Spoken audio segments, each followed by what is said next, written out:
Hello everyone, welcome to day 10 of our English tutorial series. Today we will learn how to use adjectives to make descriptive sentences. Adjective मतलब होता है विशेषण, तो हम सीखेंगे कि हम विशेषण का यूज कैसे करें ताकि हम उनसे सेंटेंसेस बना सकें।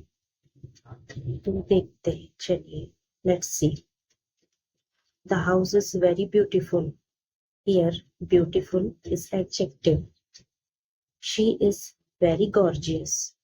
Gorgeous is adjective.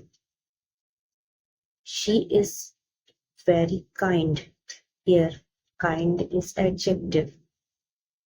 The house is very big. Here, big is adjective.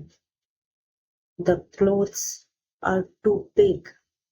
Here, big is adjective. So, try to use adjectives to form sentences. Thank you.